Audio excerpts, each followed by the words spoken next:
Meeting is being recorded. All right. Hey, I just want to thank everybody. I know it's kind of a tight week because we had a short week and plus homecoming's coming up. Whoop, whoop. Game on Friday. So I just want to make sure everybody's good with me recording this. I'm fine. I'm going to be recording it. Then we can go back and review it later on too. So. All right. So I just want to start out because, you know, kind of what we're looking for is creating a form, a walkthrough form. You know, maybe we can just create one from whole cloth and use our experience and stuff to try to come up with, you know, a really good walkthrough form that meets the needs of the school district and kind of the goals of what we're doing. So kind of what I was kind of looking at doing was maybe coming up with some categories and go from there, maybe 3 or 4 categories, Bob. I don't know. We'll just have to play with it and see. But what do y'all have thoughts on maybe like some of the categories that we could use? Like when you go in to talk to a teacher or observe a teacher, what are some of the things that you look for and say, you know, just whatever, maybe a larger construct or whatever. Okay, yeah, Robert, one of the first things that I like to look for is the classroom structure and environment. Perfect. I mean, like kind of like how the room's set up as far as what would that look like as far as what's on the board or? Yeah, or also like how the desks or the tables are arranged and whether or not that arrangement is fostering collaboration between students. Kelly, did you have something for that? Oh, sorry. Well, are we, I look to see, are we using the workshop model? So much like Nikki said, I also, depending on the classroom, I look for evidence that they're using their vocabulary, their content vocabulary, maybe a word wall or other evidence that that's happening. Well, and certainly looking at any visuals that are in the classroom, what kind of visuals are included? And just back to basic, are the TEKs posted? Yes. And are the objectives clear to the students about what they're going to be learning that day? Right. Yeah, so would you look for stuff like, you know, I don't know, like how it's arranged as far as where the teacher's desk is, or maybe the boards or something like that, or?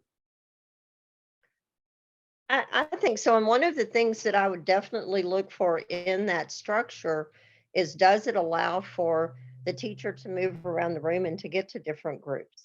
Right. Does he or she have it set up in such a way that for those students who need, for example, priority seating, preferential seating, is there a way that the teacher is able to accommodate that?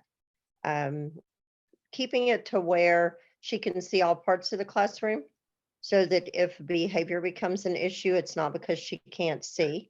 And that would be another thing we might want to think about with the classroom environment. Are the behavioral expectations clearly defined? Are they And posted? are they posted? And is it something that there's evidence when you walk in the room, you can tell that there are routines and procedures that the students use and that they know them, whether that is how to ask for help or how to turn in homework. Right. So, but that's all like part of the classroom environment, right? Do we want to just go ahead and look at maybe a few more columns and then we can come back and maybe go into depth for each one, or y'all looking for something like that, or what do you think? Yeah, I think that's a good idea. So we kind of talked about the classroom environment. What are some of the other, I don't know what you would call it, like a look for or something that you would look for as a teacher? So obviously you come in and look for maybe the instructional environment, you know, how it's set up and all that stuff. And then what was something else you'd look for as far as a broader Well, I column? mean, I of course would look at, the teacher behavior, or I guess if, the teacher look for, like you said, the things that we're looking for with an effective teacher. Is he or she, doing these things, creating proximity with the students, for example. Right. So actually the behaviors of the teacher, I think, Or using high-level questions. right? Yeah. So I think best practices for, your emergent bilingual, special ed, and 504 students. Mhm. And is there evidence of formative assessment? Kind of the best practices? Is she or he putting in place the best practices for that? For that responsive teaching. Responsive teaching, yeah, the high abstraction, I think it's called. Right. No, I'm with you on that. So you mean like exit tickets and stuff like that? For as far as, Absolutely. I think that that's a great formative assessment, but also depending on which part of the cycle they're in, you could see the teacher, are they moving around the room doing formative assessments by checking in with small groups or individual students? You also could be looking, are there writing opportunities? Writing is so important for our kids. And are they using their vocabulary Mhm. in those writing opportunities? so I guess what I'm looking at, we got lesson cycle or right as far as one of our headings that create our check boxes and stuff for. Classroom environment, teacher behavior. Is 3 enough or do we need more or? Well, I think what we the students definitely need do, to look at what students are doing. right? And where does classroom management come in here? Is that separate or would that be part of teacher behavior? I think, well, the teacher behavior, and maybe the student behavior, that would kind of overlap if you're looking for, something to look at, is what the teacher doing, is that engaging the students or is that really leading to the distraction of the student itself? Because, you have students that are, are the students' movement in the classroom like directive, like go to the board and do something, or they just non-directive where kids just get up and walk around? Or I guess, are they given an opportunity maybe to get up in what looks like a non-directive, thing where they're going out and collaborating with other kids, where it might look, I guess, non-directed if, just to the casual observer, I don't know if that makes sense, but Are we looking for student behaviors? Is that the next column you're thinking? probably, I think so. What do you think, Tammy? I think it would be good. I think we do need to look at student behavior, and I think it would be good, Robert, for when you go in to observe a teacher to know, what are the students doing? Are they working independently? Are they in collaborative groups? Is the teacher doing a mini lesson? Maybe looking at all of the different activities that we would expect to see, because that could help guide your feedback to the teacher. Are they reading? Are they taking notes? Just looking at the different activities that a student might be engaged in, to determine whether or not they are understanding the content and engaged in the lesson. Right. So, I mean, as far as, looking at this lesson cycle. So I guess what if I don't know if you're just doing walkthroughs or you're probably not setting up a pre-conference. So would those be separate sections? Because it would have to be almost like a if then, if the lesson is at, the collaborative thing, or they're independently reading or something like that, you're not going to be expected to see some of this other stuff on the form. You know what I'm saying? So Absolutely. I guess it would be more like I guess if we use these 4 columns, I guess what I was thinking is that you would have to have some kind of checkbox matrix, yes, yes, no, no, NA or something, because it wouldn't apply if they're doing a reading assignment. You know what I'm saying? I don't know. Makes sense. So I'm trying to figure out what, Sure. And I think that's why I want to identify where they are in the lesson. If you walk in the first 5 minutes and they're doing their warm up, then you're probably most certainly not going to see maybe that collaboration with peers, because that's going to be more of an engagement piece. So I think having that information on the walkthrough form again will just help you when you're providing that feedback to the teacher. okay, Well, and a lot of the things, a lot of these evaluated measures are going to be present no matter where they are in the lesson. But I do think that's very important to know where you are, because obviously some things they can't do, during collaborative discussion or during the warm up. But some of the things need to be present no matter what, right? right. Classroom management stuff, the word wall, all of those Well- things are going to be present. So a lot of the environment stuff should be hardwired in anyway, right? Like the ability to perhaps, rearrange it and the seating into groups, even though, it might not be in groups when you walk in. Mhm. Does that make sense? Or, Yes, I think it does. When you want evidence that they're following scope and sequence, I guess that's in the, would that be under the teacher behavior? Maybe, I don't know, that, you think that would probably lean more towards the lesson or the cycle lesson. as far as, Maybe towards the, What do you think, Tammy? I think that following that, we want to look that there is an alignment to the district curriculum. I think you could do that in the teacher look for. But then I think in the classroom structure, you could be looking to see, are student tasks aligned to the standards? So Right, that might be another thing that you could look for within the classroom structure, because you're going to want that no matter what. And are they engaged in meaningful work? right. Exactly. Sure, not busy work. yeah. And that would tie into like your scope and sequence stuff, right? And where they are in that lesson. So Yes, so you kind of understand if it was meaningful at the point, right? absolutely. You'd know where they are in that cycle. Or for that week or day, whenever you go in to do that observation. Well, and to align with some of the district initiatives, I also look for their meaningful use of technology in the classroom. Right. So, Mm, and again, that's not something you're going to always see, but I think you need a little tick box, that you are seeing that, Well, I mean, since that is part of the district initiative. right, so, and I was just thinking a little bit, like if you're creating this form, right, we got these, the 4 columns that I'm looking at, we have teacher behavior, classroom environment, the student behavior, and I guess lesson cycle, right?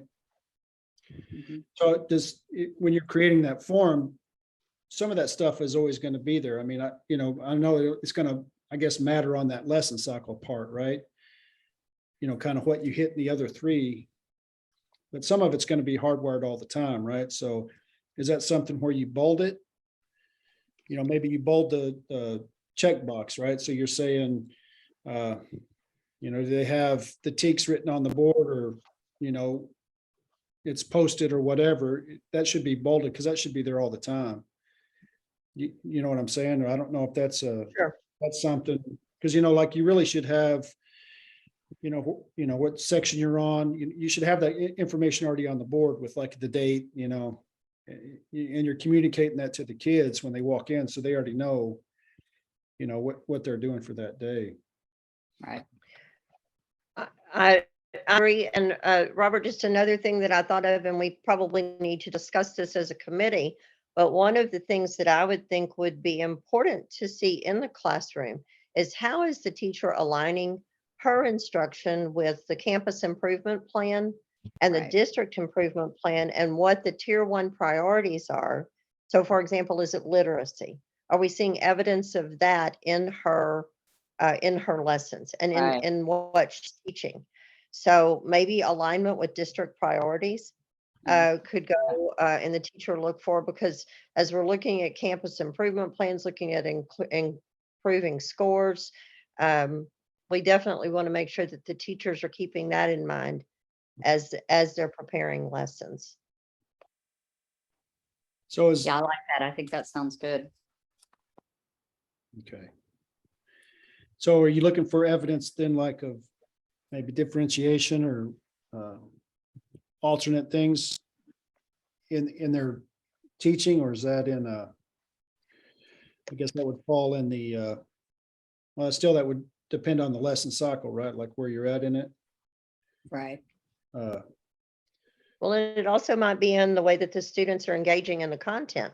If you have a student who is possibly special ed with an accommodation of, let's say, oral administration or reduced answer choices, you're going to see that in how they're engaged. Is the teacher differentiating what she's instructing to meet their needs? And then also, are the students able to respond on their individual needs? Right. I think that definitely needs to be a category or a checkbox on your evaluation form. So, if you're looking at, let's just say we write these up, these 4 columns. And we start going through there and adding these things like, Nikki had said, the high level questioning, and writing opportunities, whatever we went through there. So you make this first column, teacher behaviors, and we're looking for these things, right? So you got your look for the teacher behavior. You have this list of things. Sorry, I'm taking some notes.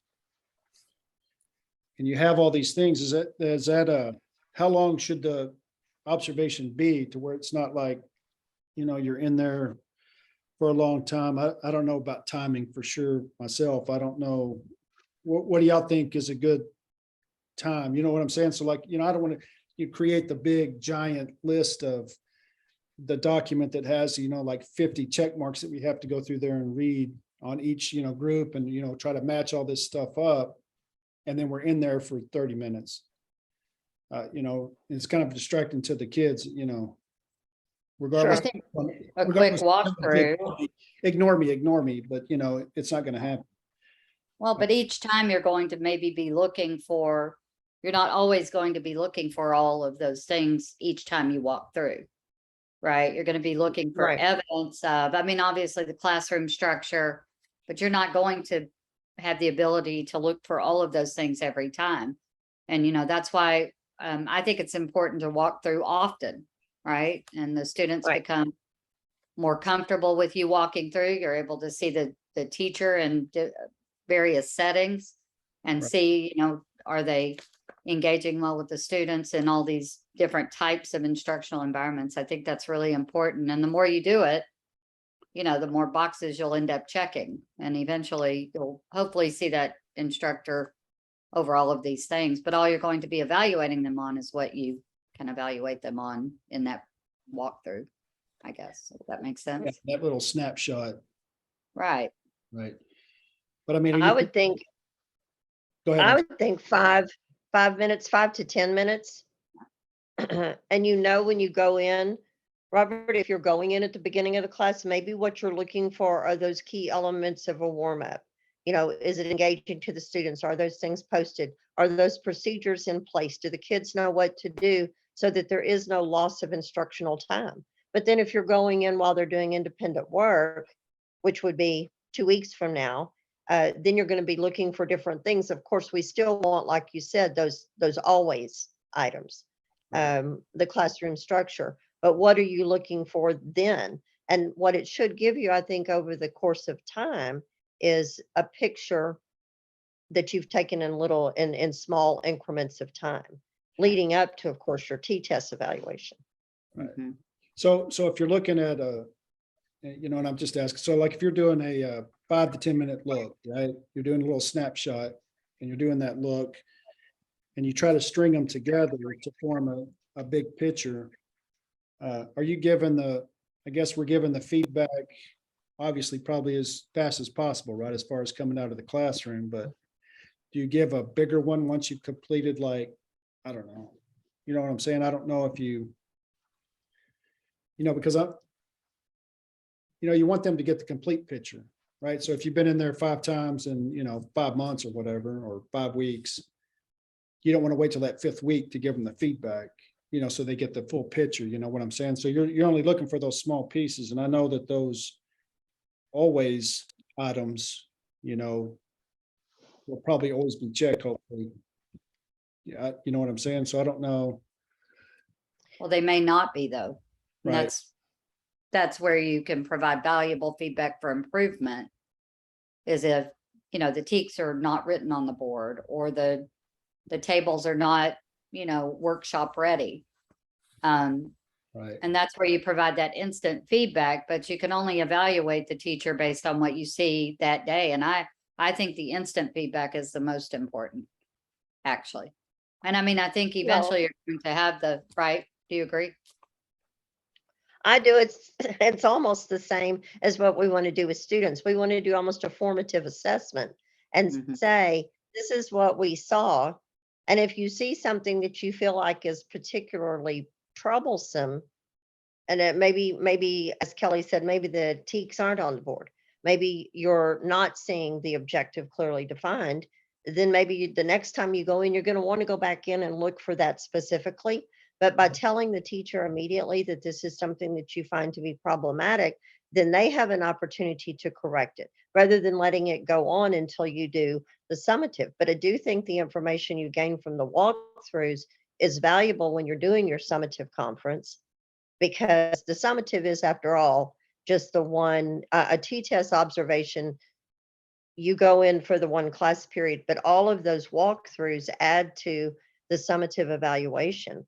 Right. So I think that the immediate feedback within, and I think you make set your time frame within the Right. end of the day, just within 24 hours, whatever, but that you are giving it to teachers immediately, because what we all know is that they're going to want to know. Oh, yeah. They're going to want to know what you see when you're in there. So, I mean, is this something where you would have like, maybe, I don't know, like a professional development where you're talking about, this is the new form we're going to use, maybe put that form out there for them to see. Oh, yeah.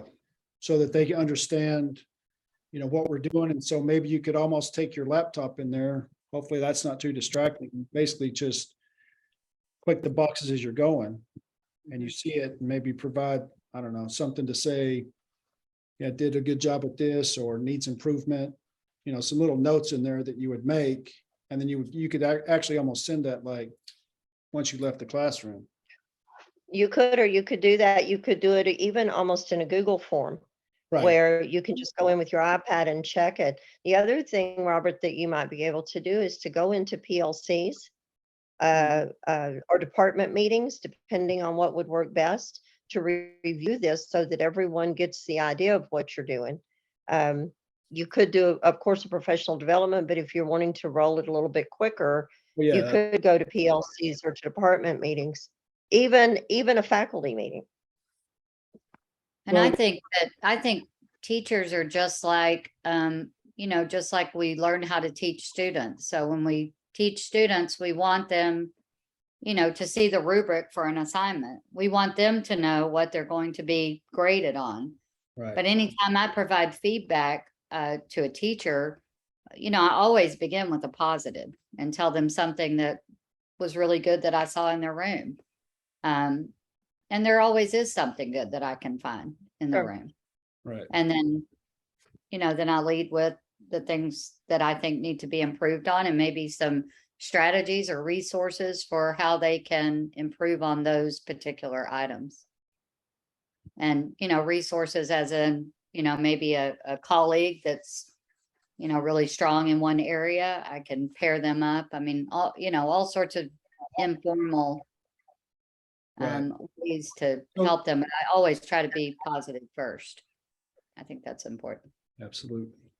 So if you're talking about going into maybe, I guess professional development is kind of a bigger thing than I was thinking, but yeah, the PLCs that, like Tammy said, like if you start using PLCs, right, where you're going into the PLCs to talk to that group, I mean, would you make the form maybe more, I don't know, tied to a subject, like social studies or science or math, or, you know what I'm saying? Like, would you do it separated or would it just all be the same general 4 categories? Well, I think that what could happen is that based on the different content area, you may be looking for some different things from the teachers. I mean, you've got those overarching items, but you may be looking for, say, for example, with a science teacher, you may be looking to make sure that safety practices are in place during labs. Well, that's not something that you would be Right. looking at in ELAR. So it may be a way that you're able to incorporate that into the form that is specific maybe to that subject area, but not so specific that you're making a different one for each content. Right. I think having the same look fors across the board and maybe with those few specialty items. Right. I see. Mhm. So you could always put it in there, just wouldn't apply because you would, at the top, you would be Right. writing social studies class, or you'd be writing chemistry class. And so you would know that, for example, the safety protocols that are required for a chemistry class aren't necessarily required for math class. Right. I see. Yeah, that would make sense. So we could just I put think- up at the form. No, Go ahead. I was just gonna say, I Mm-hmm. think you have a really good general form where you could walk into any classroom at this point and do a very good observation, I think.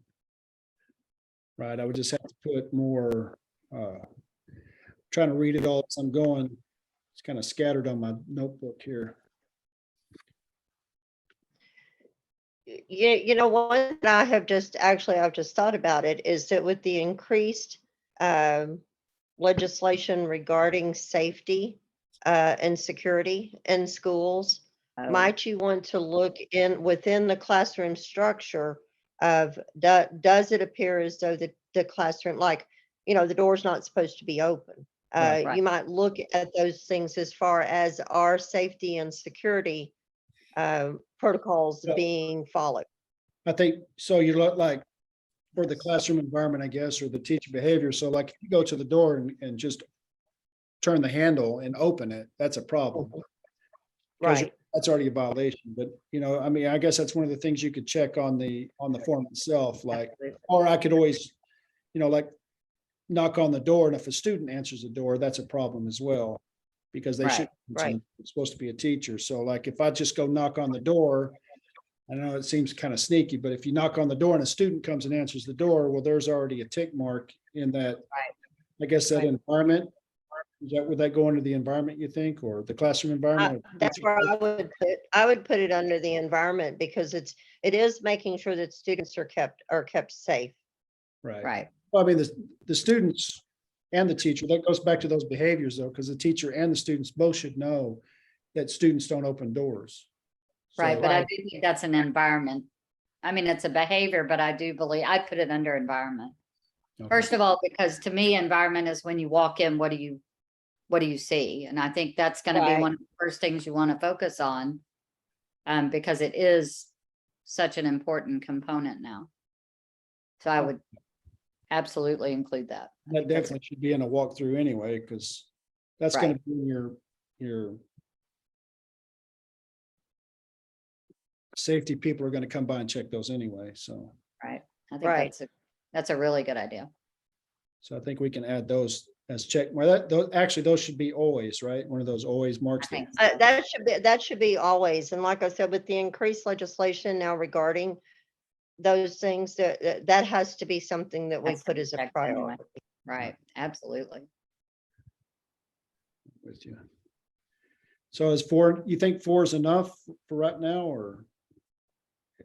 If maybe I topped it all up, and we kind of looked at those 4, would that be something? That you go from there? I think so. I think that if we get at least this draft created, and then we look at it and see if there's different areas, or if we want to flesh it out a little bit more, then we could. But I think that it's a real solid start for what you're wanting to look for in a classroom. And I think you have to be Observation. careful that you don't get too detailed and too long. Because I think that becomes overwhelming for the administrator, or whoever's doing the walkthrough. If it's too involved, so you definitely. Well, and want- for the teacher Right. too, this is just the walkthrough, and so we want to make sure that we're honoring their classroom space. Absolutely. Yeah. I think you've got a great start.